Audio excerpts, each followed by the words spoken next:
menyediakan rekaman ya, tapi saya menyerahkan ke kalian nih untuk proses rekaman.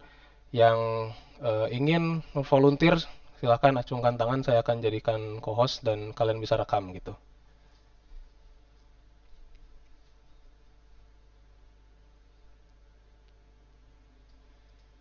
Silakan. Oke, Fikri Maulana. Fikri mau ya jadi recorder? Iya Pak, boleh Pak. Oke, saya jadikan co-host. Recording in progress. Oke, terima kasih Fikri. Ya, semuanya makasih ke Fikri nanti. Ya, jadi analisis cluster ini, ya saya ini lagi ingatkan lagi sambil dibuka output HTML-nya, sambil dibuka kuisnya ya. Atau saya kasih waktu 5 menit deh untuk mempersiapkan itu semua ya. Jadi saya tunggu sampai di jam saya 10.21, jadi sampai 10.26 berarti. Silakan dipersiapkan.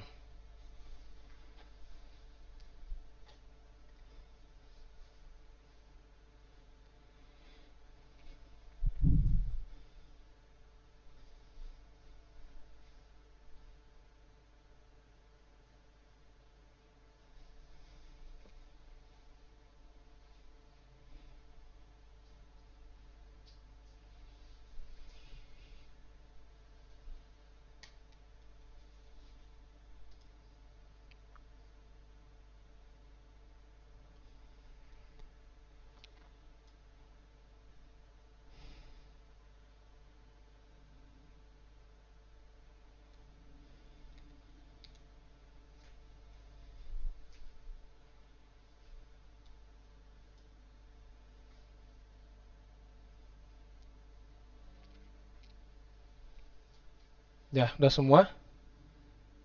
Kalau memperhatikan tadi kan tinggal disalin ya berarti. Nah, oke saya lanjut dulu ya. Nah, sekarang ke tahap kedua, yaitu yang berkaitan dengan research design atau rancangan penelitian ya.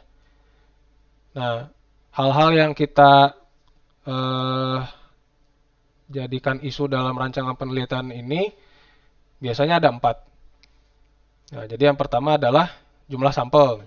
Jadi pertanyaan yang jadi eh, soal untuk kita ketika kita merancang penelitian analisis cluster itu adalah berapa jumlah sampel yang harusnya kita miliki. Lalu yang kedua, kalau ada pencilan, itu bagaimana kita memperlakukannya. Pencilan ada yang masih ingat? Coba saya tanya dulu nih.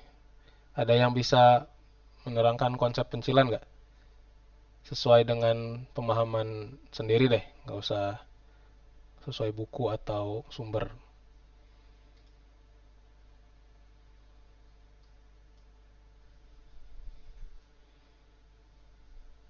Gimana, ada yang mau jawab?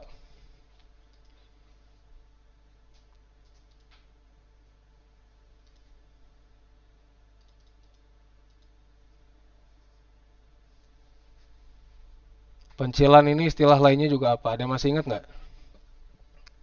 Atau udah pernah dibahas sebelumnya belum?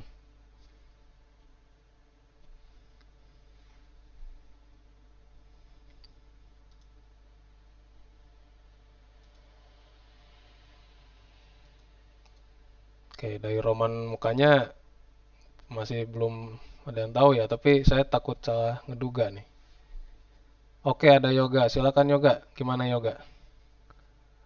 Izin menjawab Pak. Ya.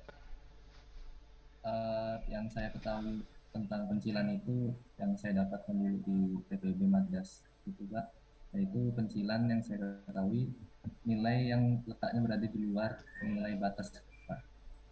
Lalu seperti itu. Oke, terima kasih yoga. Ya, saya setuju ya. Jadi nilai terluar lah gitu. Yang ekstrim gitu, yang misah sendiri gitu ya. Entah dia eh, di kiri gitu ya, yang sangat kecil atau yang sangat besar gitu.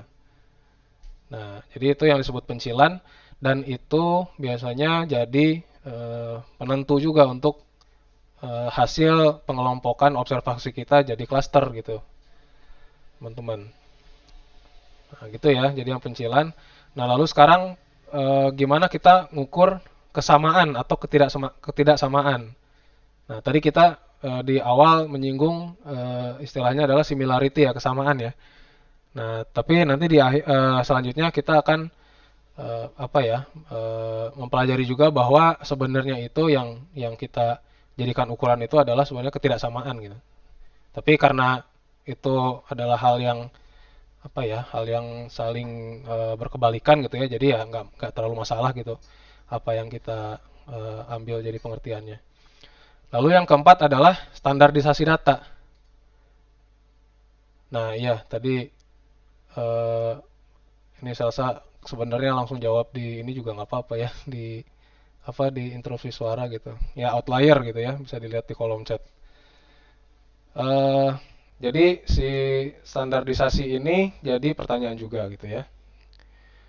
Nah, sekarang yang pertama ini jumlah sampel. Di sini saya nggak akan terlalu teknis untuk ngebahas sampelnya gimana ya untuk penelitian interdependensi ini. Selain kalian akan belajar lebih lanjut di metode penelitian juga, dan di MAP1 mungkin kalian masih ingat kalau kita tuh punya standar jumlah sampel besar ya, 120 gitu. Nah, dan prinsipnya itu adalah kita mewakili hampir bisa dibilang semua kalangan mungkin ya.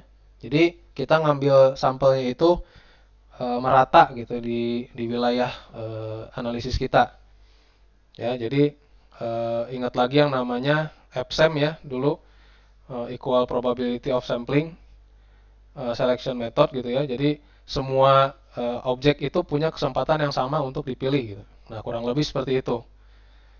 Nah, jadi di sini katanya walaupun analisis cluster tadi dikatakan bukan analisis inferensial sebenarnya, tapi tetap aja yang kita ambil sebagai sampel itu sebaiknya bisa dibilang menyeluruh gitu, merata gitu ke wilayah analisis kita. Nah, sehingga nanti kita nggak mengambil pencilan-pencilan gitu ya. Ya, jadi ada satu atau dua observasi yang sebenarnya sangat ekstrim gitu. Nah, tapi cuma satu atau dua ya, satu lagi kalau lebih parahnya. Nah, itu karena kita nggak ngambil jumlah yang cukup banyak atau jumlah yang cukup lah untuk merepresentasikan si karakteristik si outlier itu gitu. Jadi maksudnya sebenarnya ada yang sama-sama dengan dia, tapi karena kita nggak ambil malah jadi tidak terwakili. Nah, itu maksudnya. Nah, jadi kesimpulannya itu adalah jumlah sampel ini perlu memenuhi jumlah observasi yang dapat dijamin untuk merepresentasikan kelompok-kelompok yang dihasilkan dari analisis kita.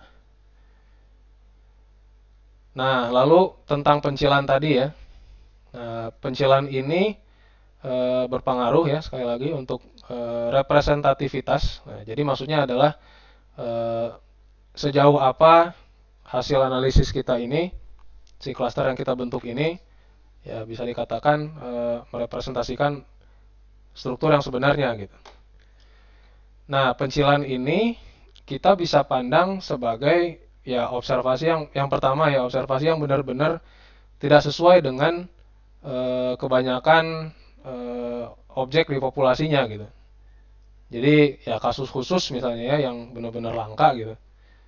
Nah, itu bisa dipandang sebagai outlier juga. Lalu yang kedua, ini yang karena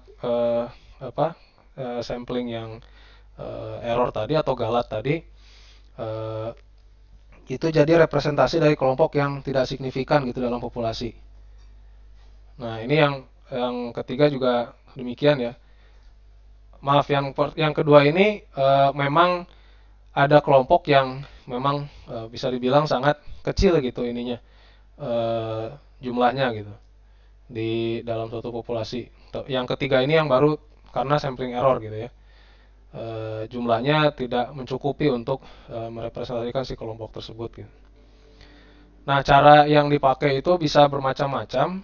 Salah satunya itu kita bisa membuat box plot ya. Nah, ini atau sebelumnya kalian udah pernah dengar atau belum. Nah, atau yang bisa kita lakukan selain itu adalah nanti kita melihat ukuran ketidaksamaannya gitu antara si objek itu dengan objek-objek yang lainnya. Nah, nanti yang ukuran ketidaksamaan akan kita pelajari selanjutnya gitu ya. Nah, kita akan coba lihat dulu di sini ya, ada dua box plot yang udah saya buat. Nah, jadi ya untuk yang belum pernah dengar, box plot ini adalah diagram yang merepresentasikan distribusi variabel kita, teman-teman. Jadi selain dengan histogram, nah box plot ini juga bisa dipakai untuk itu tadi memperlihatkan gimana distribusi kita. Nah, jadi ini yang garis 2 ini ya, ini namanya tuh istilahnya adalah whisker, kumis gitu ya ininya disebutnya kalau orang barat bilang. Nah, whisker ini atau si garis ini dia memperlihatkan nilai ya tertinggi dan terendah gitu ya, minimum dan maksimum gitu. Nah, sementara yang kotak ini, garis paling bawahnya ini adalah nilai dari kuartil 1. Nah, diingat lagi ya apa itu yang dimaksud dengan kuartil 1. Nah, lalu yang garis di sebelahnya, yang di atasnya, kuartil 2. Atau nama lainnya median. Ya. Lalu yang di atasnya baru kuartil 3. Nah, jadi panjang nilai yang di sini tuh kita bisa anggap ini adalah distribusi 25% dari data yang kita punya. Nah, si outlier ini, nah ini biasanya karena kita bikinnya pakai komputer gitu ya. Jadi komputer udah bisa langsung menentukan mana yang kira-kira bisa jadi outlier gitu. Nah, di sini kita bisa lihat nih, ada 2 titik yang di atas garis ini. Nah, ini biasanya yang kita anggap sebagai outlier ya, yang kita anggap sebagai pencilan gitu. Nah, jadi kalian bisa jawab 2 pertanyaan ini nih. Apakah terdapat pencilan pada variabel usia? Apakah terdapat pencilan pada variabel jarak gitu. Nah, silakan dijawab.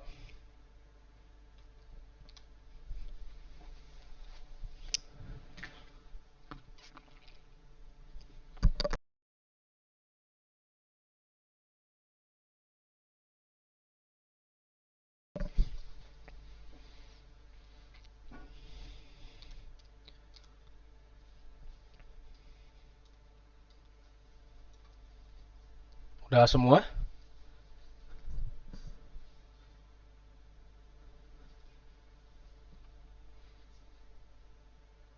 Ya, jadi jawabannya apa ya? Di variabel usia ada nggak?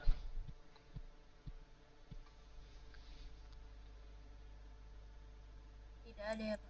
Nggak Tidak ada. ada, Pak. Ya, betul. Nggak ada penunjuk apa-apa. Seperti yang ada di variabel jarak ya. Di sini ada 2 ya. Nah, ini kalau nggak salah adalah nama case-nya. Jadi kodenya itu kode 17 dan 18 gitu.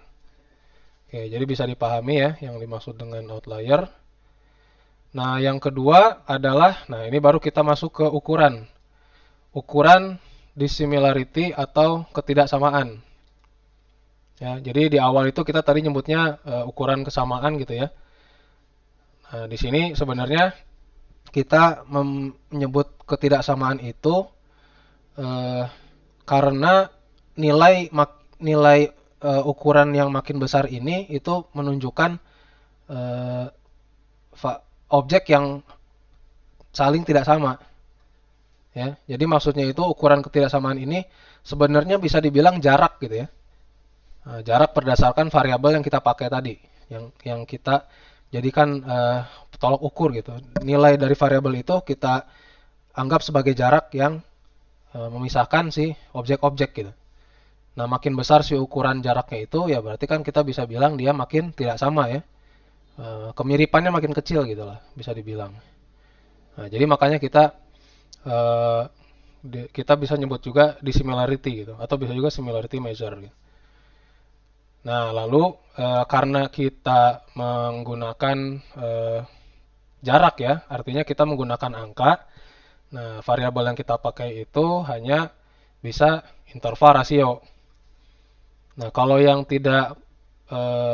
bukan interval rasio gimana? Nah, itu ada derajat asosiasi lain yang kita pakai. Tapi di sini kita nggak bahas sampai ke situ ya. Kita pakai yang memang berupa angka dulu. Nah, jenis ukuran ketidaksamaan ini ada 4 yang biasanya dipakai ya.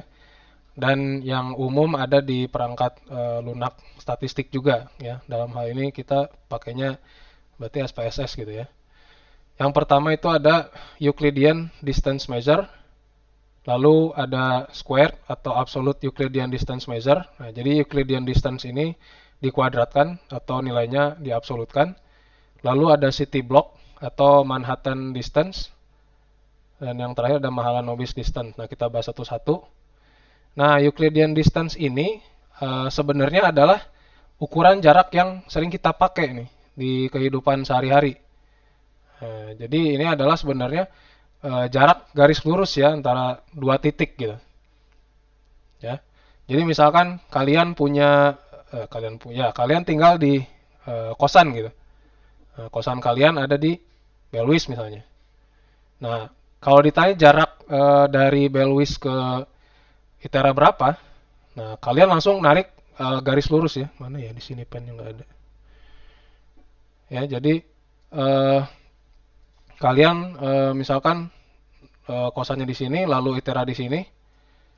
Nah, kalian langsung buat jarak dari kosan kalian ke gerbang ITERA gitu. Nah, seperti ini. Padahal harusnya kalian jalan dulu mungkin ke depan, belok gitu ya. Kemudian nyebrang gitu.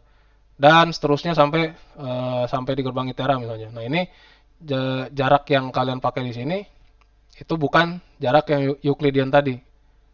Nah, yang kita pakai untuk langsung narik garis itu namanya Euclidean distance. Nah, ini cara menghitungnya itu sebenarnya bisa kita anggap sebagai aplikasi dari rumus Pythagoras gitu ya. Nah, ilustrasinya seperti ini. Jadi, misalkan kita punya dua variabel ya. Kita kasih nama Y dan X. Nah, terus ada dua objek ini kita petakan nih berdasarkan nilai X dan Y-nya. Nah, misalkan di sini objek 1 ini nilai X-nya di sini ya, lebih kecil ya daripada objek 2. Jadi dia di kiri. Lalu Y juga lebih kecil daripada objek 2, jadi dia di bawah. Nah, di sini. Nah, jaraknya itu kalau kita pakai konsep Pythagoras itu ya tinggal nilai X2 ini dikurangi X1, jadi jarak yang ini. Nah, dikuadratkan ditambah Y2 dengan Y1 diselisihkan juga dikuadratkan gitu. Nah, baru diakarkan. Ya. Jadi yang Y tadi adalah sisi tegak, yang X tadi adalah sisi datar. Lalu kita hitung sisi miringnya dengan rumus Pythagoras biasa ini. Nah, ini sekarang baru dua variabel. Gimana kalau 3, 4 atau lebih? Nggak masalah. Kalian bisa lakukan secara numerik, jadi misalkan kita tambah Z gitu ya, jadi sumbu ketiga, ya tinggal ditambah Z2 dikurang Z1 dikuadratkan gitu. Nanti ada lagi, misalkan W gitu ya, ditambah W2 dikurang W1 dikuadratkan gitu. Tapi itu kan udah di luar nalar kita ya, jadi kita lakukan secara numerik gitu. Nah, makanya untuk pengukuran dissimilarity dengan variabel yang kita gunakan, nah cara menghitungnya adalah seperti itu gitu ya. Bisa dipahami nggak sejauh ini yang Euclidean?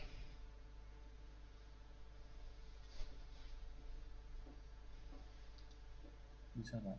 Bisa, Pak. Oke, berarti saya lanjut lagi.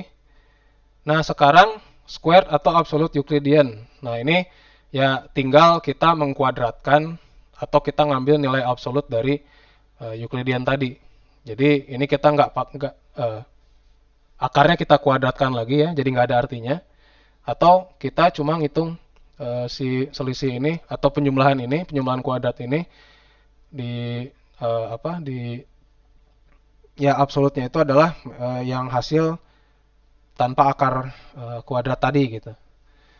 Nah, ukuran square Euclidean distance ini digunakan biasanya di algoritma pengklasteran word dan centroid. Nah, ini adalah yang akan kita pelajari selanjutnya juga gitu. Apa yang dimaksud dengan word dan Centroid untuk algoritma pengklasteran itu. Nah, yang kedua adalah city block atau Manhattan distance ya. Nah, jadi di sini mungkin disebut Manhattan itu karena Manhattan itu ini ya daerah di New York ya. Nah, isinya kan grid ya, blok-blok yang isinya bangunan dan jalannya kotak-kotak ya. Nah, jadi makanya dia disebut dengan city block gitu. Nah, kenapa disebut city block? Nah, ukuran jaraknya ini bukan si garis miring ini ya, bukan hipotenusanya, tetapi adalah penjumlahan sisi-sisi datar dan tegak gitu. Ya, jadi datar dan tegak ya, seperti blok kota gitu. Makanya disebut dengan city block.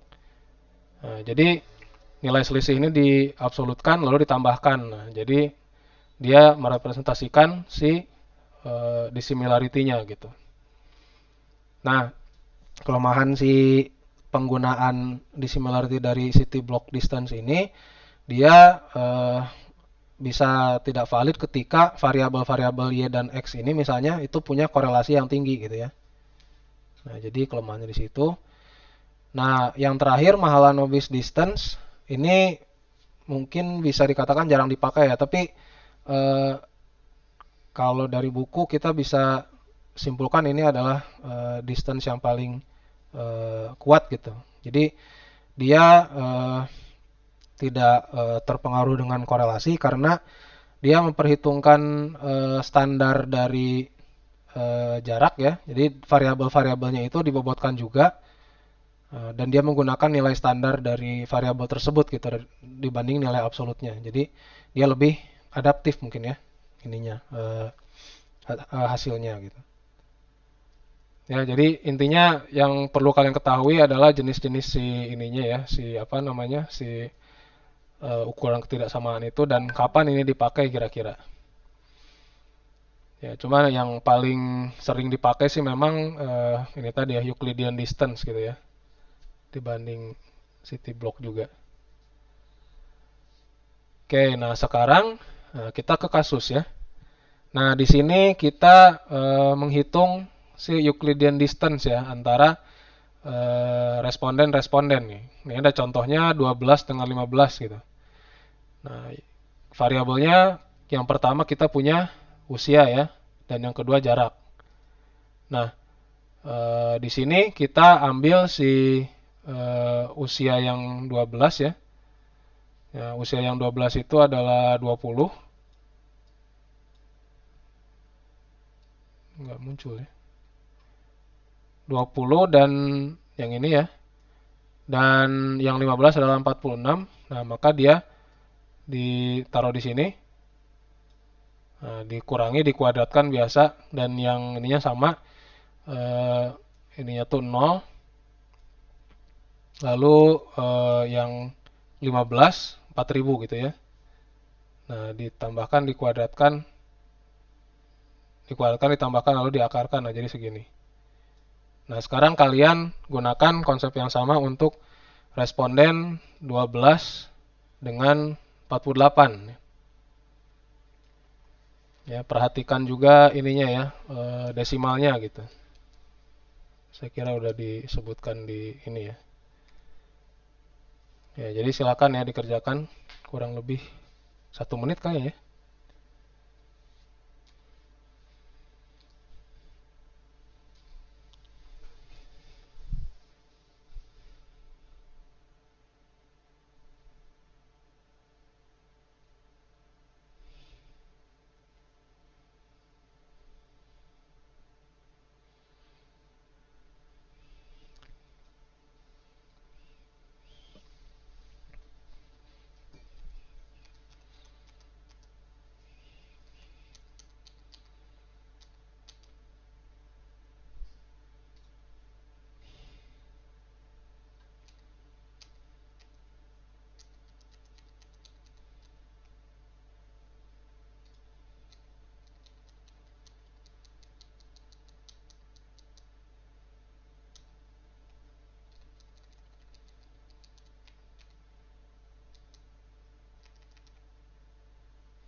Kalau ada yang ditanyakan, langsung interupsi mic aja ya.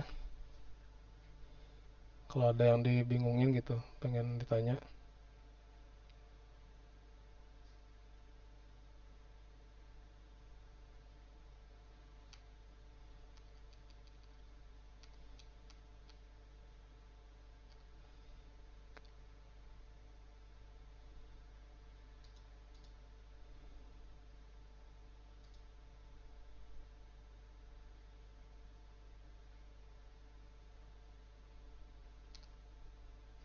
Udah semua? Bisa dilanjutkan? Belum, Pak. Oke.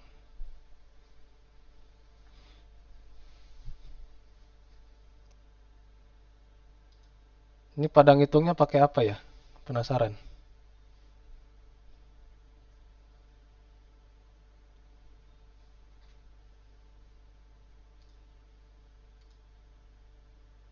Diesta ngitungnya pakai apa Diesta?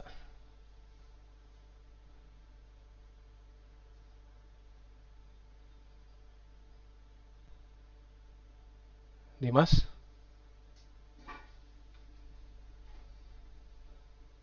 Contoh, Pak. Gimana? Boleh diulang? Kurang kedengeran. Ikutin seperti yang dicontoh, Pak. Ya maksudnya di mana gitu, di SPSS atau di Excel atau kalkulator biasa? Di kalkulator HP, Pak. Oke.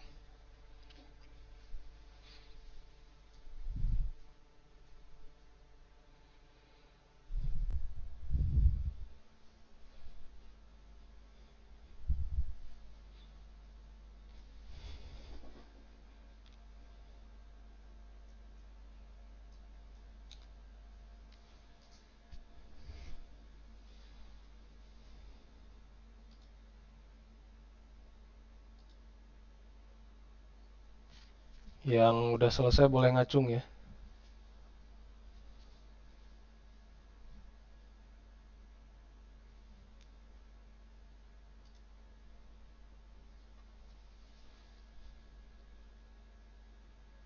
Kayak gitu aja ya berarti ya. Kalau ada contoh kasus gini kalian kerjakan, kalau udah selesai kalian ngacung ya. Jadi saya nggak bolak-balik nanya. Nah, ini yang nggak ngacung jadi pertanyaan nih. Moga-moga bukan impostor ya.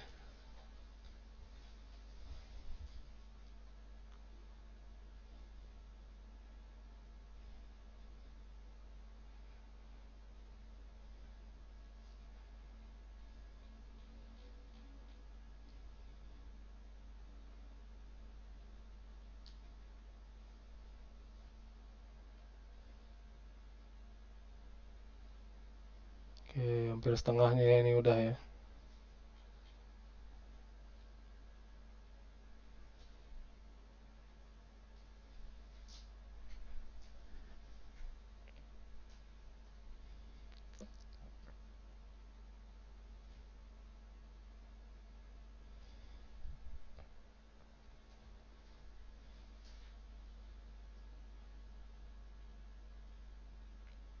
Ini raise hand ini ada durasi tertentunya nggak sih? Emang manual kali ya? Manual, Pak. Oh iya. Oke.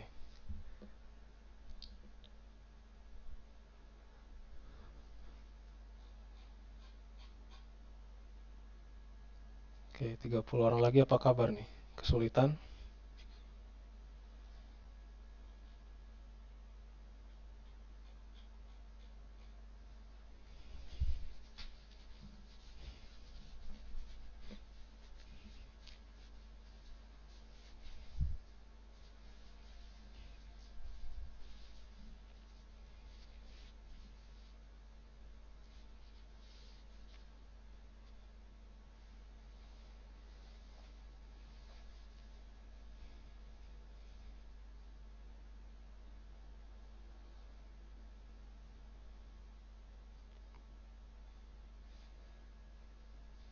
Ya, sampai 80 ada nggak ya?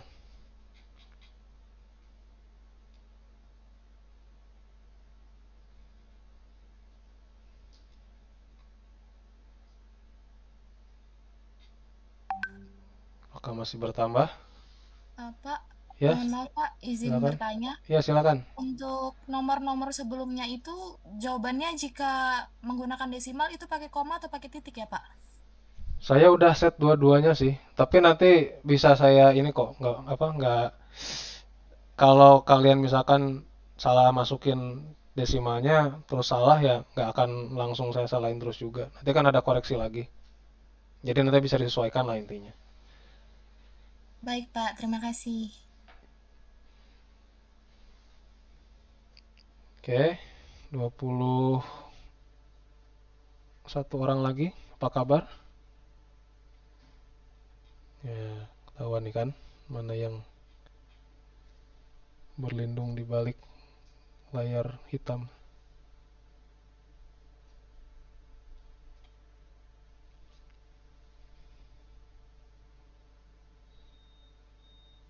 Oke, yaudah ya. Sebagian besar hampir berapa ini berarti? 90% berarti udah menjawab semua ya. Terima kasih. Boleh diturunkan. Nah, kita akan lanjut ya. Nah, untuk distance yang lain kalian bisa hitung lagi nanti di setelah kuliah ini gimana ininya ya. Nah, sekarang ke standarisasi, teman-teman. Nah, standarisasi ini kayaknya saya udah pernah bahas di analisis faktor kali ya. Jadi intinya adalah kita mengubah nilai yang ada dalam data tadi menjadi nilai standar.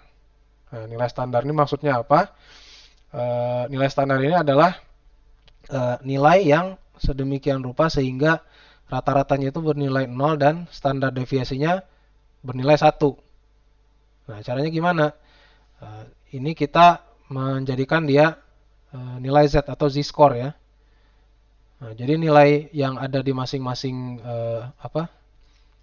responden ini, masing-masing objek ini kita kurangkan dengan variabel, maksudnya dengan rata-rata si variabel itu dan dibagi dengan standar deviasi variabel itu juga.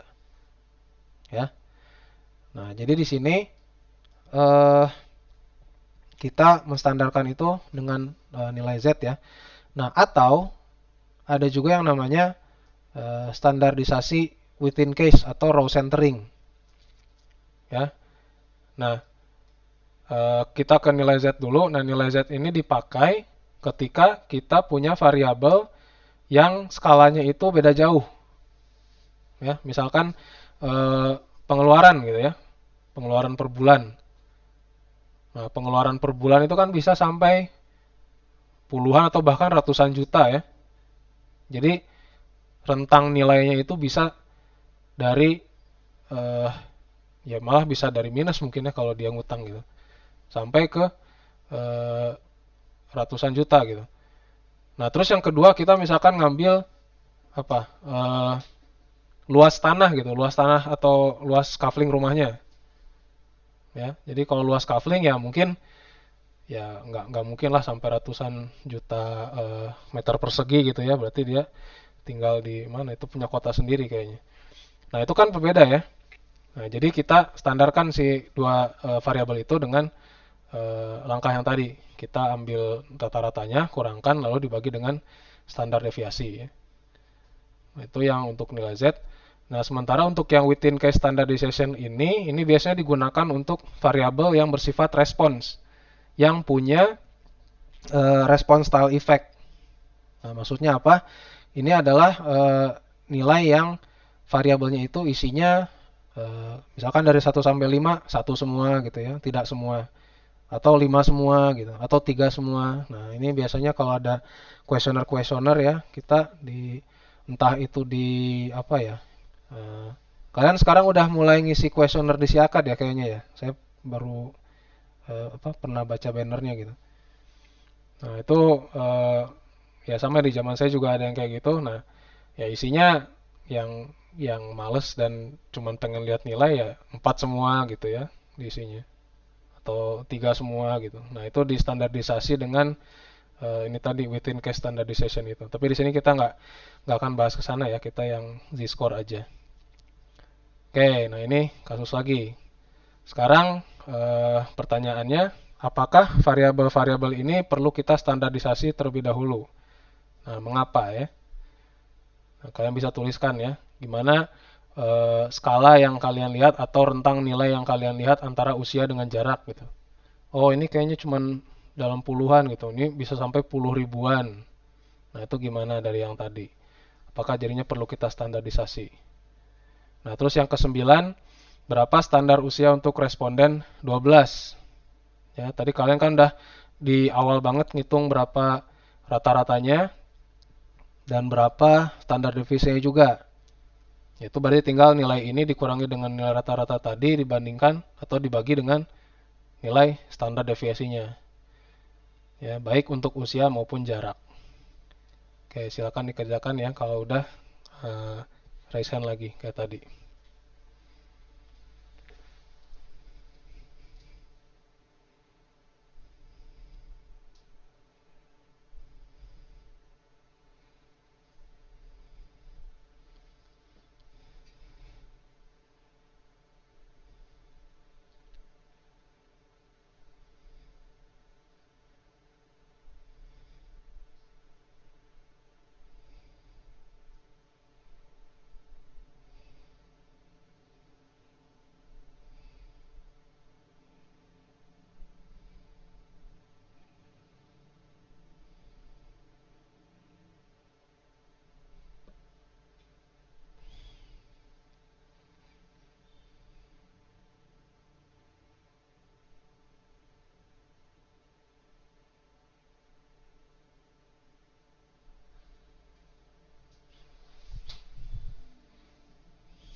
Maaf Pak, izin masuk Pak. Silakan.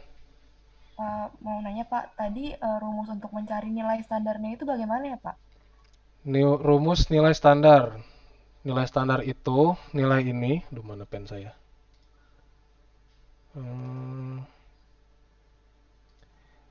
Nilai masing-masing ya. Ya kita tulis di sini aja ya. Z itu sama dengan X nilai si observasi ke I ini ya, dikurang dengan rata-rata si variabel dibagi dengan standar deviasinya. Ya, jadi kalau usia berarti ini rata-rata usia, kalau jarak berarti ini rata-rata jarak gitu.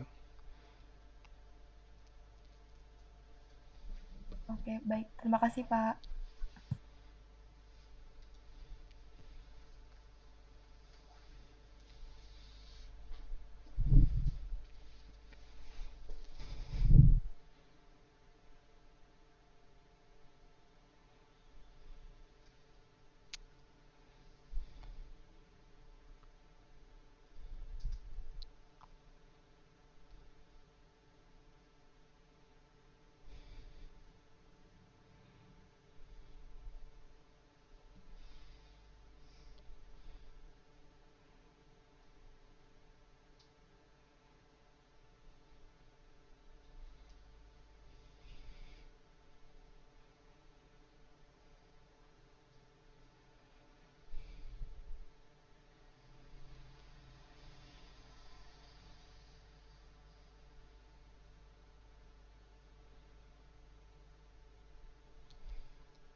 Ada yang udah ketemu hasilnya?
Sulit nggak nyarinya?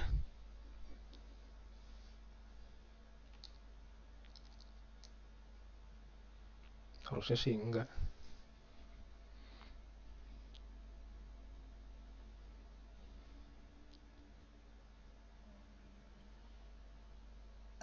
Mohon maaf, Pak, mau bertanya. Ya, Apa benar, Pak, itu nanti awalannya negatif ya, Pak? ya, ya betul. Oke, udah ada yang ini ya. Nah, Oke, siap, Pak. saya kasih penjelasan dikit. Ya, jadi karena nilai rata-rata tadi kalau Z itu berapa nilainya? 0 ya. Nah, jadi nilai yang negatif itu berarti menunjukkan dia di bawah rata-rata gitu. Nah, kalau yang positif ya berarti dia di atas rata-rata ya. Jadi ketahuan gitu gimana eh, persebarannya. Jadi intinya ini adalah jarak dari eh, nilai rata-rata kita yang 0 itu. Berapa kali Z sih, berapa kali nilai standar sih jarak antara ini kita, nilai kita dengan si rata-ratanya gitu. Nah ini juga bisa kita lihat sebagai pencilan ya. Maksudnya pencilan itu bisa kita lihat dari nilai ini juga gitu. Berapa yang nilai Z-nya sangat besar gitu. Biasanya itu yang mendekati 3, ya bisa kita bilang yang pencilan gitu. Nah, ini juga bisa dari nilai Z tersebut. Oke, udah pada selesai di sini?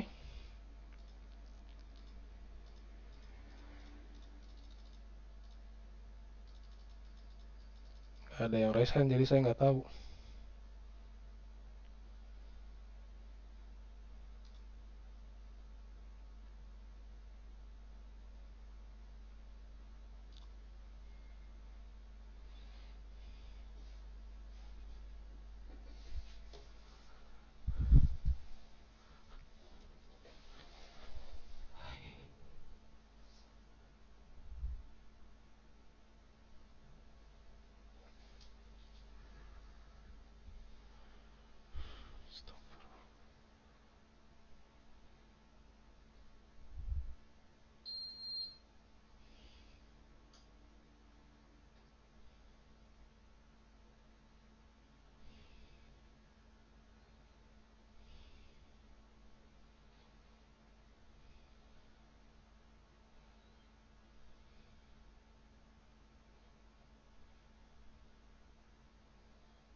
Oke, sampai 56 orang.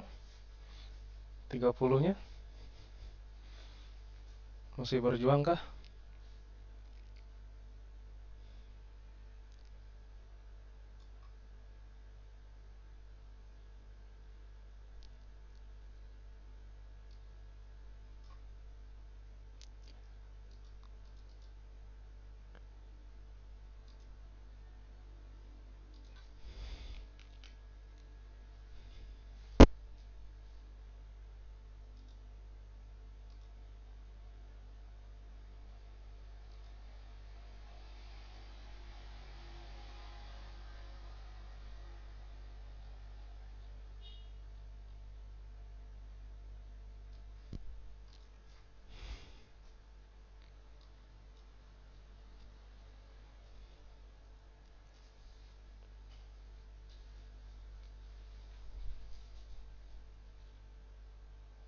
Oke, nambah lagi nggak sampai 80?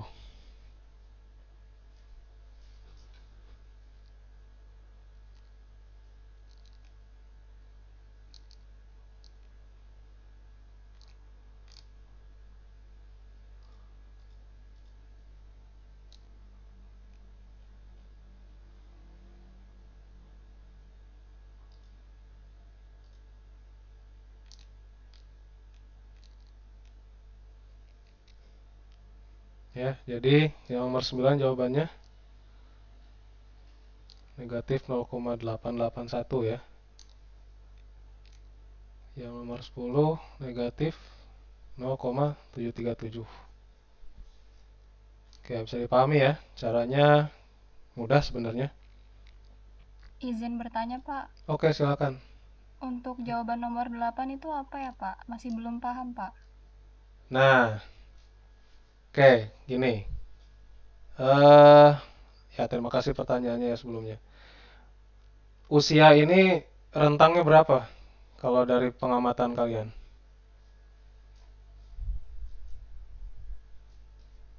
Nilainya? 20 ya. Ya, dari 20 sampai dari 19 malah ya. Puluhan lah ya berarti. Nah, kalau jarak gimana dibanding dengan rentang nilai di usia itu? Perbedaannya gimana? Jauh atau nggak terlalu jauh, sama-sama puluhan?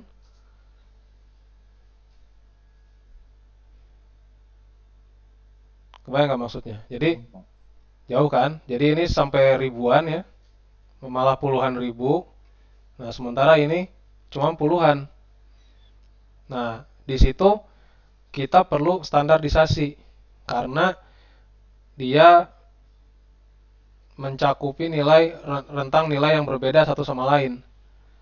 Nah, lain halnya kalau kita ambil lagi kasusnya respon tadi ya, respon terhadap pertanyaan 1 dan 2 nih ya misalkan. Nah, kalau respon kan berarti maksimalnya paling 5 ya, 1 sampai 5 gitu. Nah, berarti di sini variasi nilainya cuma 1, 2, 3, 5, 1, 2, 4 gitu kan. Di sini juga 1, 5, 2, 3 misalnya. Nggak beda jauh gitu. Nah, itu nggak perlu kita standarkan. Jadi nggak distandarkan pun nggak apa-apa maksudnya. Nah, tapi di sini karena nilai yang ya berbeda gitu ya ininya, skalanya gitu, bisa kita bilang juga. Nah, makanya kita perlu standarkan supaya nanti waktu kita ngitung jarak, kita ngitung dissimilarity, itu nilainya nggak absurd lah gitu. Jadi bisa kita lihat dengan secara relatif gitu. Kebayang nggak penjelasan saya, terutama Selsa yang nanya?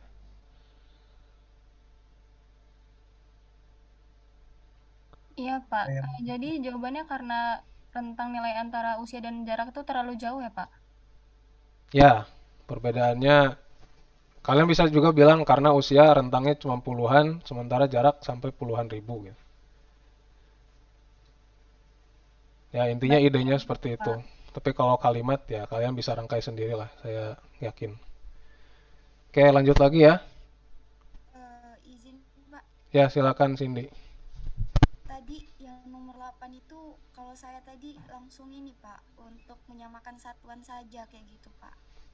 Terus juga sama yang nomor 9 sama 10 itu jawabannya tuh sama Pak.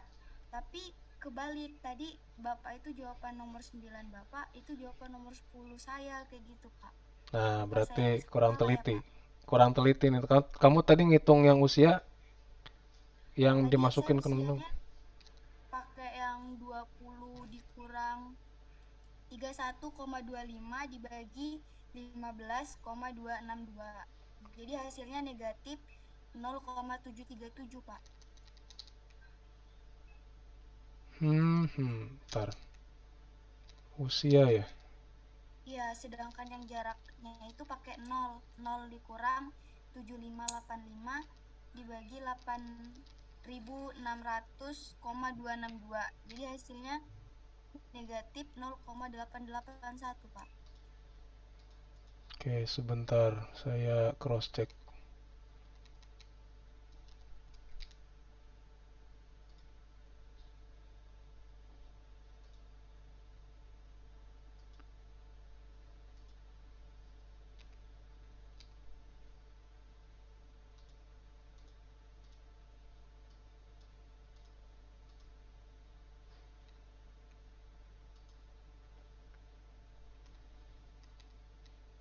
Apa saya yang kebalik berarti ya? 10 itu apa? Jarak.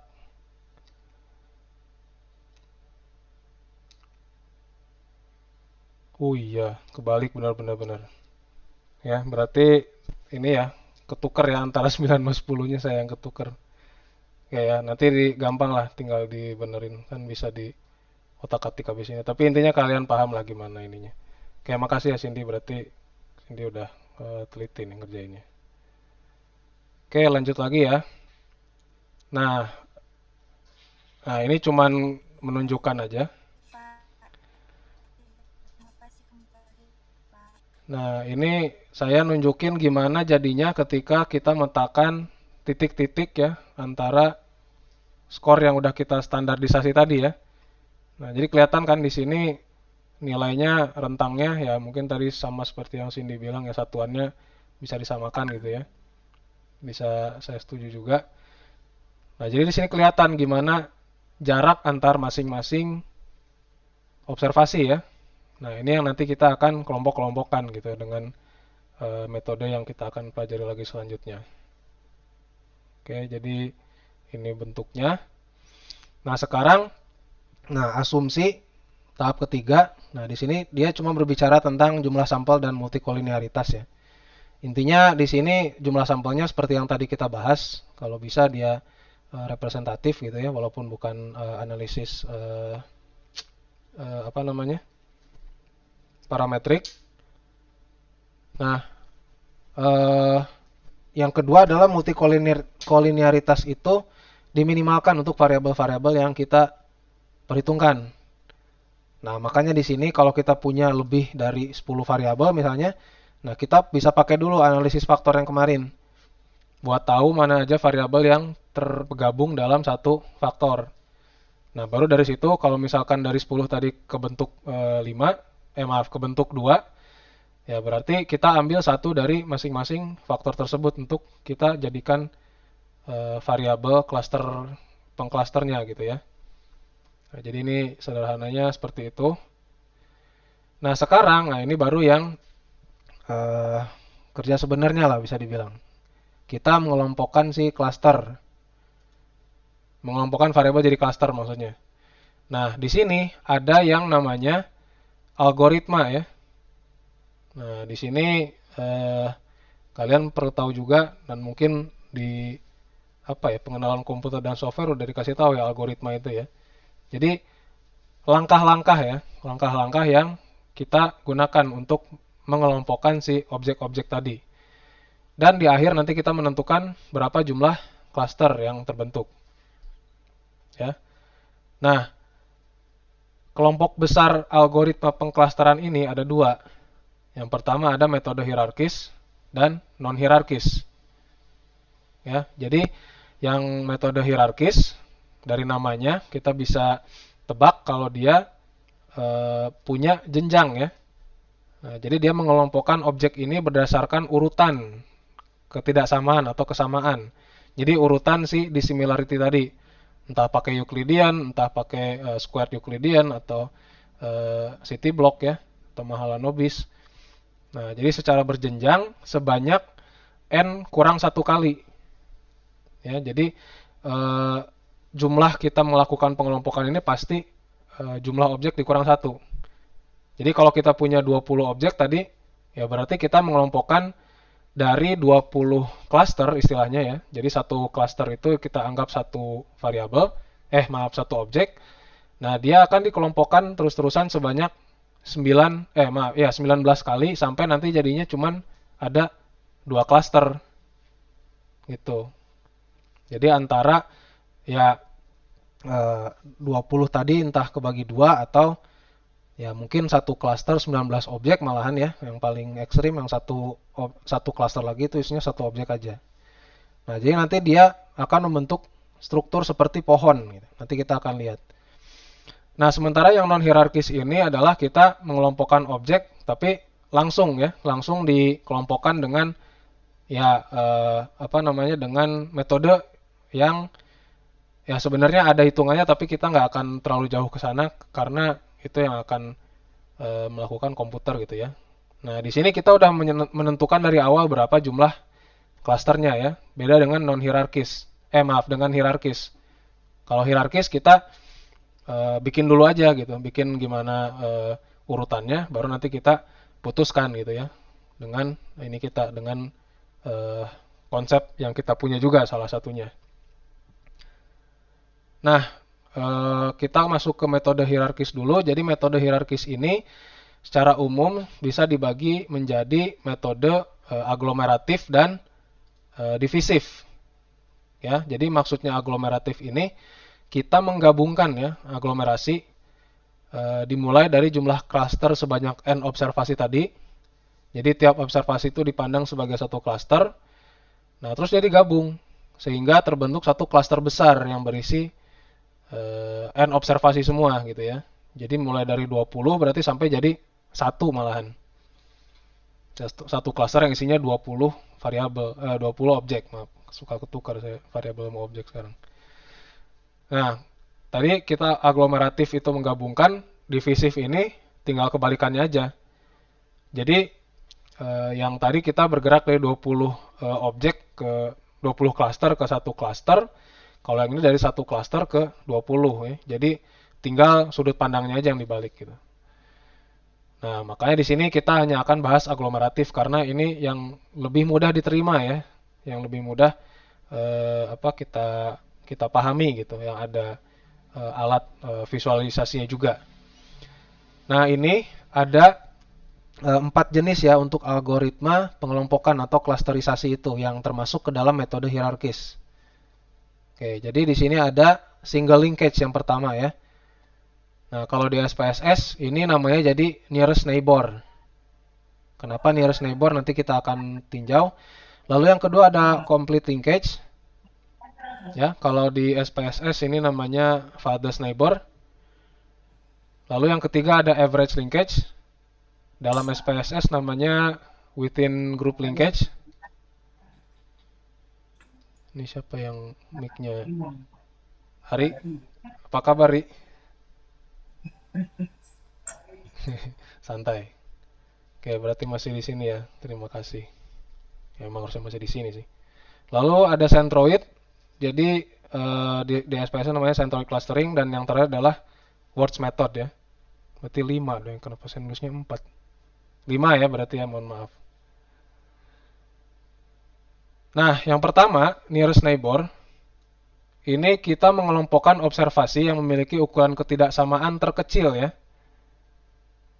Nah, artinya jarak atau dengan kata lain jarak terpendek dalam satu kelompok. Ya, jadi di sini kita misalkan punya 3 variabel nih ya, lalu ada bidang yang melingkupi klaster kita, misalkan di sini banyak titik. Nah, kita kelompokkan dari yang terdekat dulu gitu. Ya, jadi yang terdekat satu kelompok, nanti ada yang terdekat lagi jadi satu kelompok juga sampai semuanya jadi satu klaster. Ya, jadi kalau secara kemudahan ini paling mudah. Nah, tapi efek sampingnya dia bisa membentuk rantai panjang seperti ini. Jadi ini ibaratnya dia menghubungkan klaster yang paling dekat ya. Ini di sini ada klaster A, B, dan C. Nah, di sini kita menggabungkan terlebih dahulu karena dia yang paling dekat adalah titik yang di ujung ini antara A sama B. Ya, dia jadi digabungkan jadi satu klaster gitu. Nah, termasuk dengan klaster C-nya. Ya. Jadi dia jadi satu lingkup besar karena dia menghubungkan dua klaster ini aja. Nah, padahal kita tujuannya membentuk klasterisasi ini itu supaya variasi variasi intra-cluster istilahnya, jadi within cluster bisa kita sebut intra-cluster juga, di dalam cluster itu sekecil mungkin dibandingkan dengan variasi antar cluster. Ya, kalau di sini malah jadi nggak terbentuk gitu. Nah, jadi ini istilahnya rantai yang menyebabkan si cluster ini variasinya malah besar ya yang ada dalam cluster gitu. Nah, jadi dia kelemahannya di situ. Nah, kebalikan dengan farthest neighbor ya. Farthest neighbor ini dia mengelompokkan observasi mulai dari yang jauh dulu malahan. Ya, jadi tinggal kebalikan dari yang tadi dari nearest neighbor. Nah, jadi persoalan rantai yang tadi dipunyai oleh nearest neighbor dia tidak relevan lagi di farthest neighbor ini. Atau furthest neighbor sih kalau di SPSS sebenarnya. Ya, jadi dan klaster yang dihasilkan pun ini yang paling kompak ya, yang paling padat gitu istilahnya. Nah, jadi ini ilustrasinya kalau ada klaster yang akan digabungkan ini, si shortest itu dipakai oleh nearest neighbor atau single linkage. Dia ngelihat jarak yang ini. Nah, sementara kalau yang complete linkage itu dia memperhatikan nilai yang paling panjang ini. Oke, nanti kita mungkin bisa bahas lebih lanjut ya apa yang dimaksud dengan nearest dan farthest neighbor ini. Yang ketiga ada within group linkage. Nah, ini kalau yang nearest neighbor itu satu yang paling pendek aja, kalau yang farthest neighbor itu yang paling panjang. Kalau yang within ini semuanya perhitungkan. Jadi kurang lebih rata-ratanya gitu ya, rata-rata dari jarak yang ada di dua klaster yang akan dibentuk itu. Ya, jadi bukan nilai ekstrim gitu yang diambil itu. Nah, jadi kelebihannya juga ini menghasilkan klaster yang punya variasi intra-cluster atau yang variasi dalam klaster yang kecil gitu, dan variasi antar klaster yang lebih seimbang. Nah, kalau yang centroid, nah dia jaraknya bukan antar objek, tapi dari centroid cluster. Nah, jadi misalnya ini cluster yang udah kita bentuk, ya. Kalau di PDS di data spasial, kalau kalian punya poligon ya yang bentuknya tidak beraturan, nah itu kalian bisa nanti cari apa ya centroidnya. Nah, maksudnya itu centroid ini adalah bisa dibilang titik berat ya. Jadi kalau misalkan bentuk poligonnya seperti ini atau istilahnya bentuk cluster kita, nah mungkin titik beratnya adalah di sini gitu. Yang bisa jadi nggak ada observasi di sananya, dan yang sebelahnya mungkin katakanlah di sini. Nah, dia mengukur si jarak itu dari centroidnya itu, ya. Nah, ini kelebihannya dia paling tidak berpengaruh pada pencilan gitu. Seperti halnya average linkage atau within group linkage. Nah, yang terakhir ada Wurtz method ya. Ini dia bukan memperhitungkan satu ukuran aja, tapi sum of square ya. Jadi kayak varian gitu. Jadi jumlah kuadrat jarak antar objek dalam cluster dan untuk semua variabelnya. Ya, jadi metode ini bisa dibilang juga menghasilkan klaster yang bisa dibilang bagus gitu untuk banyak hal. Jadi banyak juga dipakai untuk banyak penelitian. Jadi paling umum dipakai lah intinya. Nah, namun ini ya sensitif terhadap pencilan ya, yang jadi catatan. Oke, sebelum ke kasus, saya mau coba demonstrasi dikit mungkin apa yang dimaksud dengan farthest dan nearest neighbor itu. Jadi saya coba buka dulu Excel-nya.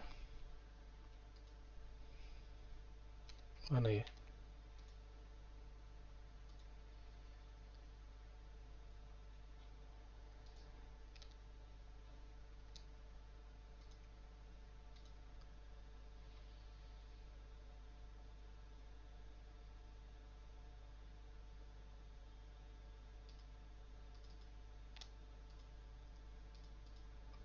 Oke, udah kelihatan jendela Excel-nya, teman-teman? Sudah, Pak. Oke, ini jadi saya kenalkan lebih dulu ya. Ada yang namanya agglomeration schedule ya. Nah, ini maksudnya adalah stage ya, tahap-tahap. Nah, ini kan tadi seperti yang saya bilang, N kurang 1. Kita punya 20 variabel. Nah, ini ada 19 tahap. Nah, ini adalah hasil dari single linkage atau nearest neighbor. Sementara ini complete linkage ya. Nah, kita bisa lihat yang pertama, cluster yang digabungkan itu ada nomor 34 dan 150. Ntar saya hapus dulu.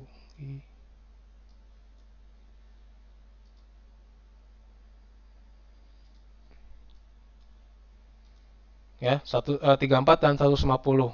Nah, di sini kalian bisa lihat kan titiknya yang mana. Nah, jadi itu yang kita gabungkan dulu ya. Nah, ini yang kita jadikan satu cluster. Kelihatan nggak di kalian? Tuh, ininya dikecilin. Kelihatan, Pak. Kelihatan ya? Oke. Nah, sekarang kita lihat lagi nih. Kalau di single linkage, ya, next stage-nya 2. Nah, 2 ini, dia menggabungkan dengan 156. Ya, sekarang 156 ini, kalau kita lihat dari mata aja, dia di sini ya.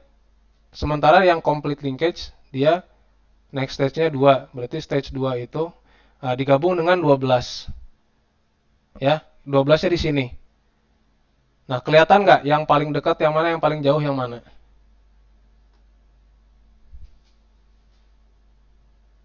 Bisa dipahami nggak maksudnya? Jadi kalau yang single linkage atau nearest neighbor, ya dia ngambil yang paling dekat. Ya, kalau saya kasih warna hijau lah, atau hijau yang ini. Nah, dia single linkage, dia ngambil yang paling dekat nih ya, antara 150 dengan 34 ke 156. Nah, tapi kalau yang farthest atau complete linkage, dia ngambil yang lebih besar, yang lebih jauh. Ya, antara si 34 ini. Jadi itu maksudnya.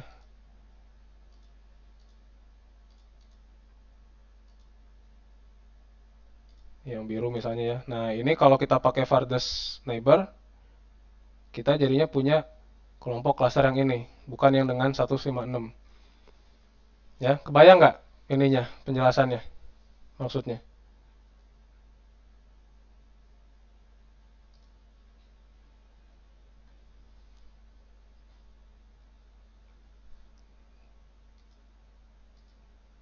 Paham, Pak. Tapi untuk yang di bagian titik itu masih bingung, Pak.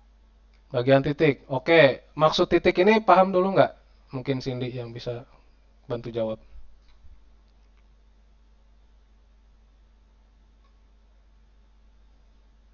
Oke, jadi titik Saya ini. bingung peletakannya, Pak. Tapi kalau Oke. misalkan dilihat dari ininya, ngerti, Pak, jarak dekat sama jauhnya itu. Oke, ya. Ini tadi yang saya bilang di awal sebenarnya. Hapus jangan nih, nggak usah lah ya. Nah, ketika kita udah standarisasi nilai si masing-masing ini ya, masing-masing objek. Nah, ini angka yang ini tuh nomor responden yang di tabel tadi ya teman-teman ya, diingat ya. Nah, itu kalau kita petakan ke nilai standar untuk usianya dan jaraknya. Nah, itu dia misalkan untuk nilai 81 ini ya, kita lihat di Tadi saya udah bikin di SPSS sebenarnya.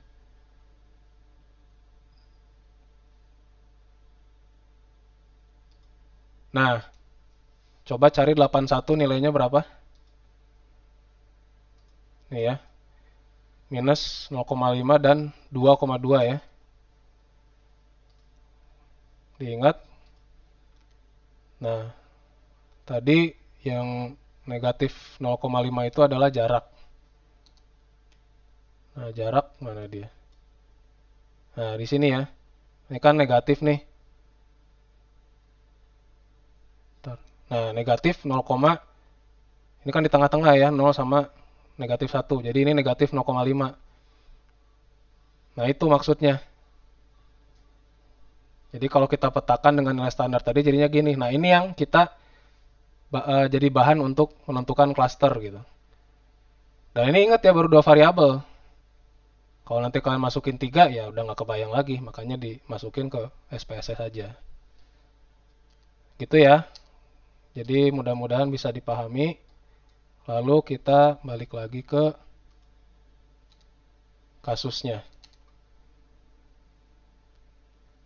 Nah, sekarang kalian buka HTML yang clustering algorithm. Nah, kalian lihat di situ ukuran ketidaksamaan yang dipakai apa aja. Lalu yang ke-12, algoritma pengelompokan yang digunakan itu apa aja. Oke, kalau bingung lihat sini.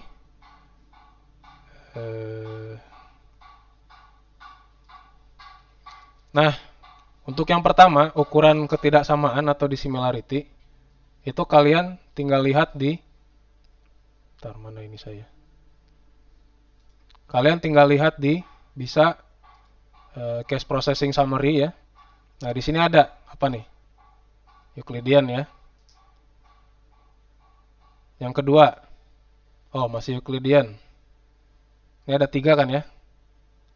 Nah, yang terakhir, ini yang mana? Case processing. Nah, ada squared Euclidean. Oh, masih ada lagi ternyata.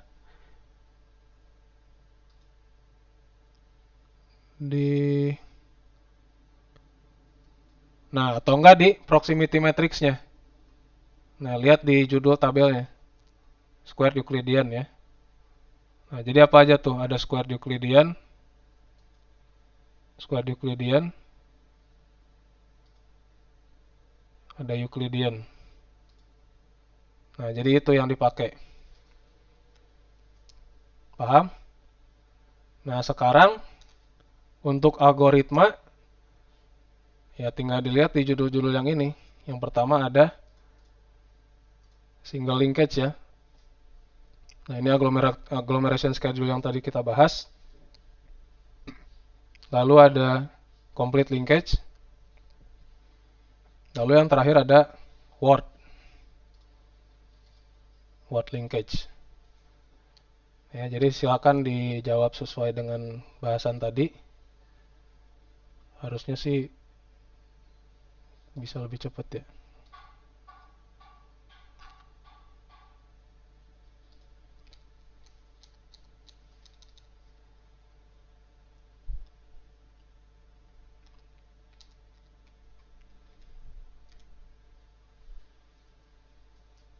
Ya, bisa mau langsung dilanjutkan? Kebayang ya berarti apa aja jawabannya?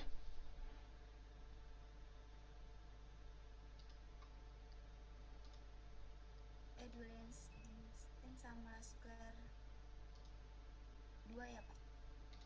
Ya, Yang 11. ya betul. 12-nya 3, single, complete, words. Ya, betul. Single linkage, complete linkage, word method atau words linkage.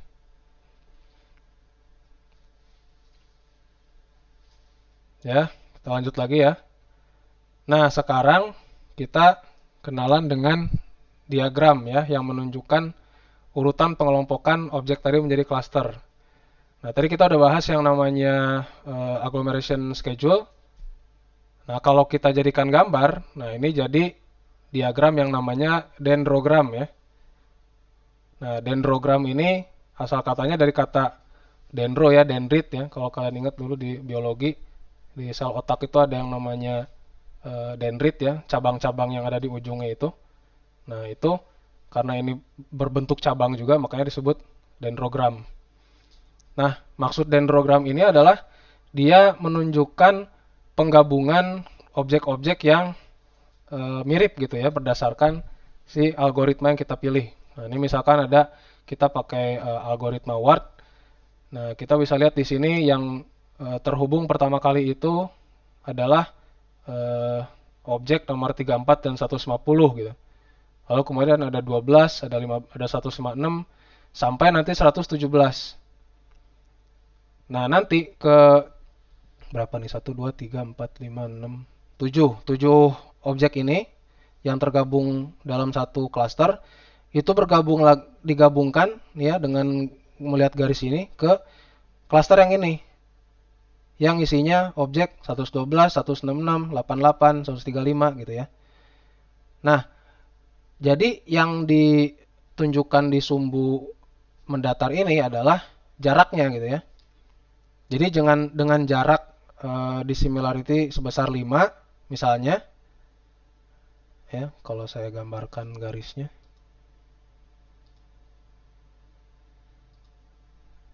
Ya, misalkan ini ya kita gambar, kita perjelas gitu maksudnya.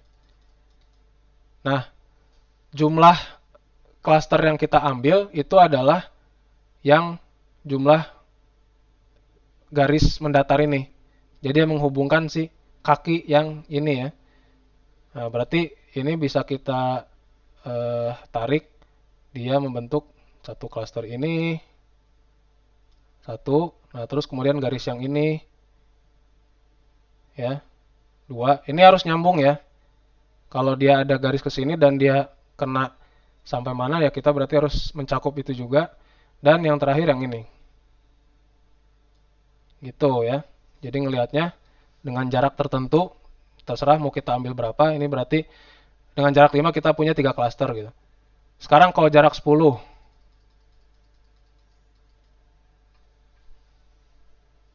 masih sama ya, masih nggak berubah gitu karena jaraknya si garisnya masih sama kayak yang tadi. Nah, kalau di 15, nah ini baru mulai kelihatan. Ya, jadi makin ke kanan tuh makin dissimilar ya, makin beda gitu. Nah, makanya jumlah klasternya makin dikit. Nah, ini cuma 2 klaster gitu, tapi isinya variasinya tinggi semua. Ya, gitu. Jadi dia intinya adalah visualisasi dari agglomeration schedule tadi. Nah, cara lain untuk menginterpretasi jumlah cluster itu dengan icicle plot. Nah, icicle plot ini, icicle ini artinya bisa kita artikan sebagai tiang es ya. Bayangin kalau kalian buka kulkas gitu ya yang udah kelamaan dingin, nah itu kan biasanya ada garis es yang beku gitu ya ke bawah. Nah, ini seolah-olah kayak gitu gitu. Nah, ini kita bisa menentukan klaster mana yang terbentuk pada jumlah tertentu. Nah, misalkan kita ambil jumlah 10 nih, cara bacanya. Kita ambil jumlah 10. Nih ya. Mana yang nggak punya gap, itu artinya yang dia tergabung jadi satu klaster. Nah, jadi yang ini yang pertama. Ya, berarti ini kasus-kasus nomor segini, nomor responden segini, nah itu tergabung dalam satu klaster ya, satu. Nah, yang kedua, ini ada gap kan, nggak kita hitung, berarti ini yang kedua. Nah, berarti ini yang tergabung ke satu klaster lagi. Nah, ini yang mana lagi nih? Ini yang ketiga. Nah, isinya adalah 2 objek aja. Nah, sisanya ya berarti dia jadi klaster dengan jumlah objek 1, jumlah objek tunggal gitu. Ini satu klaster, ini satu klaster, satu klaster, satu klaster, 4, 5, 6, 7, 8, 9, 10. Sama kan? Nah, gitu cara memaknai si icicle plot ini. Oke, nah ini 3 pertanyaan selanjutnya. Mungkin ini yang terakhir nggak ya? Nah, sekarang variabel mana saja yang terbentuk pada pertama kali menjadi satu klaster di yang Warts method ya. Terus yang kedua, yang ke-14, pada jarak 5 satuan ada berapa klaster yang terbentuk. Nah, ini lihat dendrogram. Nah, untuk klaster sejumlah nilai tersebut mana saja objek yang tergabung dalam satu klaster. Nah, jadi ngelihatnya untuk yang ini tadi, yang agglomeration schedule itu, oke, ganti dulu.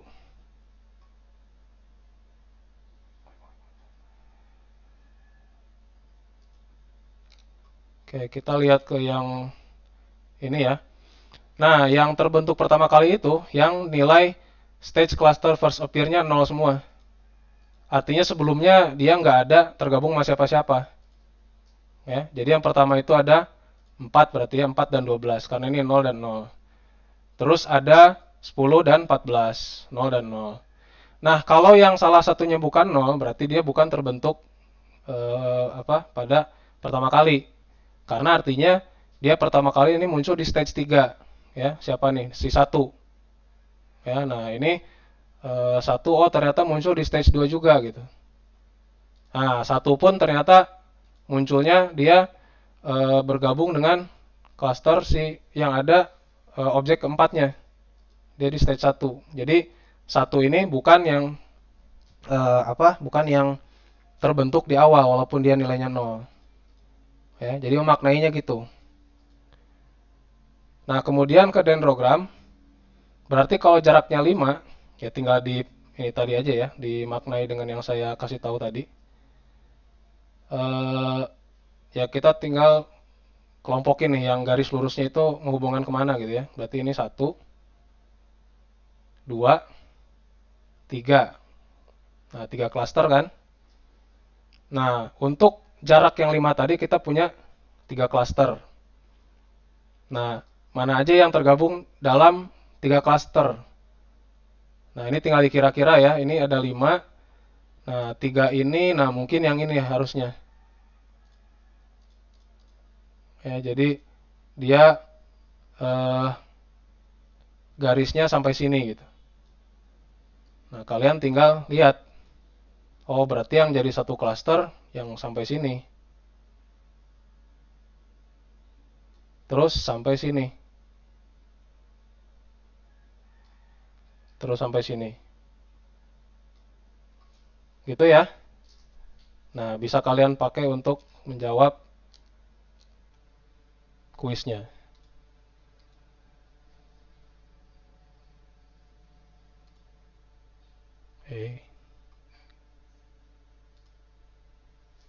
Ya, jadi yang pertama kali itu tadi yang nilai dua-duanya itu 0. Lalu berarti untuk 5 satuan kita punya 3 klaster. Dan di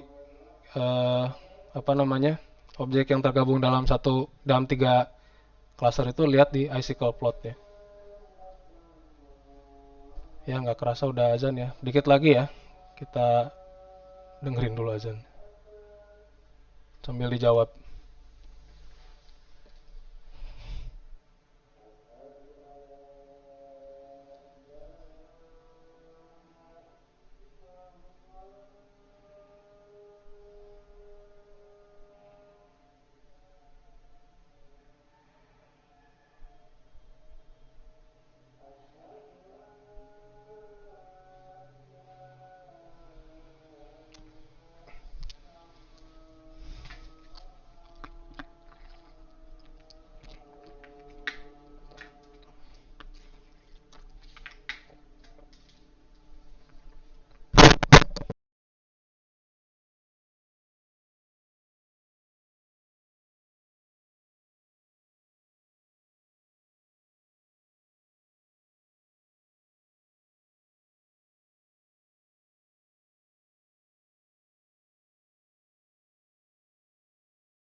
Oke, lanjut dikit lagi ya.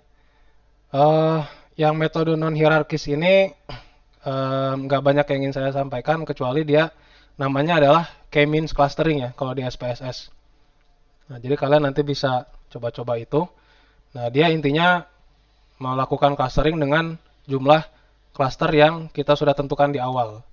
Nah, biasanya ini didapatkan dari ini tadi, dari analisis yang hierarkis tadi. Nah, baru digabungkan yang sebenarnya diproduksi dengan K-means biar lebih adil gitu ya. Ya, jadi itu keterkaitannya. Nah, terus yang terakhir ada menentukan jumlah cluster. Nah, jadi sama dengan ini ya, analisis faktor, interpretasi atau pengolahan analisis di cluster ini atau interdependency ini lebih ke seni gitu ya dibandingkan sains. Jadi nggak ada ini sakleknya gitu, nggak ada patokan sakleknya. Paling kalau kalian mau masih mau melibatkan perhitungan, nah ini kalian bisa pakai perubahan koefisien heterogenitas. Tadi ya, yang di agglomeration schedule yang ada nilai-nilai koefisien itu. Nah, itu menunjukkan heterogenitas. Jadi yang perubahannya paling besar, nah itu kita jadikan tolak ukur untuk menyetop jumlah cluster. Tapi ya dengan ini juga dengan metode kalian tadi melihat dari dendrogram atau ya dari dendrogram sih sebenarnya. Nah, itu bisa jadi patokan juga untuk menentukan jumlah cluster gitu ya. Nah, ini yang terakhir. Ini lebih ke kalian menggabungkan konsep tadi dengan daya analisis kalian lah gitu. Nah, kalian coba lihat keluaran single linkage, complete linkage, dan words linkage ya. Nah, kira-kira mana algoritma yang menghasilkan cluster terbaik? Ya, jadi di sini cluster terbaik perlu kita sepakati dulu. Kalau saya lebih cenderung memaknainya sebagai algoritma yang paling sedikit menghasilkan cluster dengan anggota observasi tunggal. Ya, jadi cluster dengan objek tunggal itu kurang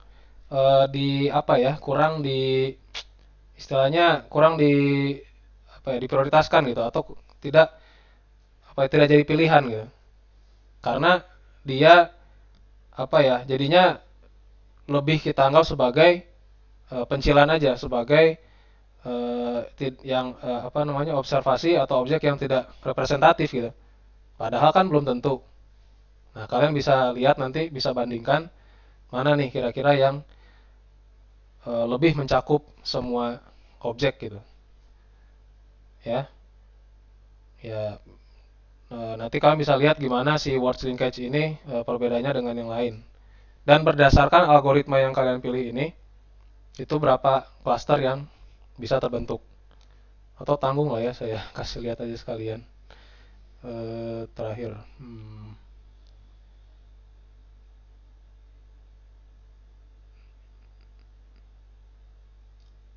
Kok salah? Ya, jadi kita pertama lihat dulu yang single. Nah, ini banyak nih yang di bawahnya. 189, 81 dan seterusnya dia nggak kegabung ke cluster mana-mana pada tahap-tahap ininya, pada pada stage-stage yang udah di awal. Terus yang mana? Komplit kegulung. Nah, yang komplit lumayan. Agak lebih baik tapi masih ada juga. Nah, sementara yang ini tadi, nah ini yang bisa kita anggap sebagai hasil yang terbaik ya, karena dia bisa mencakup semuanya, gitulah kira-kira. Ini sebenarnya contoh aja, bukan artinya kalian pokoknya apapun datanya pakailah yang words linkage gitu. Ini cuman demonstrasi aja gimana perbedaan metode itu, perbedaan algoritma itu bisa menghasilkan itu tadi, perbedaan cluster gitu ya. Ya, karena balik lagi kalian belajar MAP2, belajar metode, jadi ya dikenalkan dulu aja semuanya gitu. Ya, jadi di sini kalian bisa menjawab berapa nih yang bagusnya jadi yang jadi cluster gitu. nggak terlalu dikit tapi nggak terlalu banyak juga sampai semuanya jadi cluster gitu kan. Nah,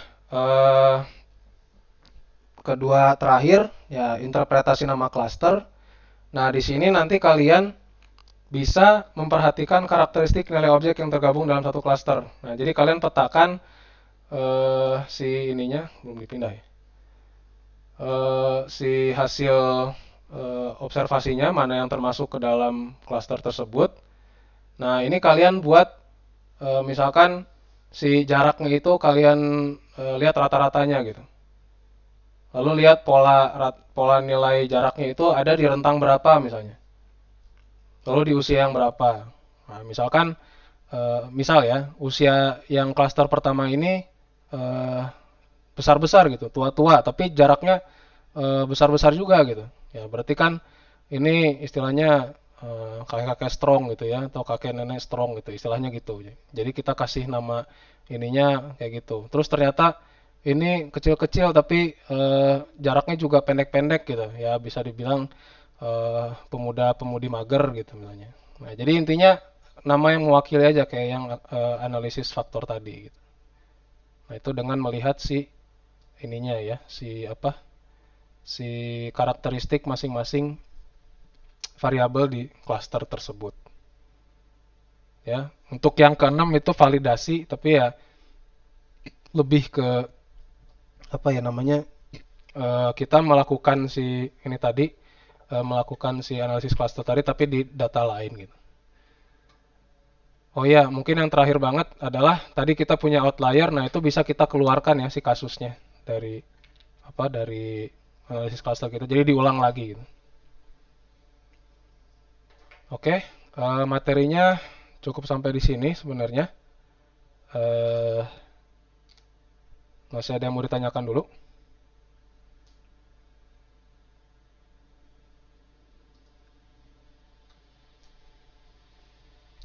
Nggak ada ya pasti ya. Udah pengen ini semua ya. Udah pengen udahan juga istirahat dan dari Soma ya. Interupsi, Pak. Oh ya, silakan. Izin bertanya, Pak. Mungkin saya mau bertanya terkait nomor 13 tadi. Oh ya. Itu kan di hasil apa yang mana tadi ya? Hasil dari aglomerasi schedule itu kan dilihat yang sama ya, Pak, dari Yang sama-sama 0. Iya, sama-sama 0. Ya. Itu keduanya kan, Pak. Nah, kalau yang satunya 0, yang satunya lagi nggak 0 itu berarti nggak termasuk kan, Pak? Enggak. Oke. Ya, Pak. Terima kasih, Pak. Oke, terima kasih kembali Fikri. Oke, ada Cindy juga. Gimana Cindy? Izin bertanya juga Pak, melanjutkan pertanyaan Fikri tadi juga. Itu kan kalau yang di klasternya itu kayak tadi kan 4 klaster satunya, terus yang klaster 2-nya itu 12, tapi yang di stack klasternya itu sama-sama 0. Nah, untuk yang 12-nya itu masuk juga nggak Pak? Atau cuman angka 4 aja di klaster 1? Enggak, itu dua-duanya di apa namanya, memang yang pertama terkumpul gitu. Jadi kan klaster itu kan membentuk kelompok ya. Kalau kelompok berarti minimal berapa objek? 2 kan? Nah, makanya dua-duanya tadi 4 dan 12 itu nilainya 0 gitu. Karena dia yang paling pertama digabung. Ya, jadi ada 20. Nah, 2 itu diambil jadi satu kelompok. Nah, makanya jadi tinggal 19 kelompok kan istilahnya, 19 klaster. Nah, baru dari situ berjenjang. Oke, berarti masuk ya Pak? Maksudnya masuk? Di sini tuh 4 dengan 12 tadi tuh sama di dalam klasternya itu ya Pak? Iya, dia yang pertama kali terbentuk jadi klaster di antara semua objek yang kita punya gitu. Oke, baik Pak. Makasih ya Pak. Oke, terima kasih kembali. Udah lagi? Mungkin cukup aja ya. Selebihnya kalian bisa diskusi satu sama lain atau nanti apa ya? Ya baca bukunya ya. Bukan cuma dilihat dari slide. Itu slide-nya juga saya ngambil dari buku itu dan buku itu yang lebih lengkap pasti dari slide saya. Jadi harapannya kalian nggak hanya belajar dari slide ininya, tapi dari buku yang udah dikasih juga gitu. Oke, kalau gitu saya cukupkan saja ya. Terima kasih sekali lagi untuk perhatian kalian. Semoga bisa bermanfaat, tidak hanya untuk ilmu, tapi juga nanti kepake di studio ya, di penelitian, macam-macam, TA gitu. Oke, untuk menutup mari kita berdoa menurut kepercayaan masing-masing. Berdoa saya persilahkan.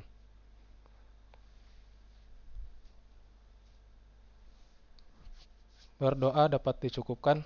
Silakan meninggalkan kelas. Assalamualaikum warahmatullahi wabarakatuh. Ya ruang virtual. Waalaikumsalam warahmatullahi wabarakatuh. Terima kasih, Pak.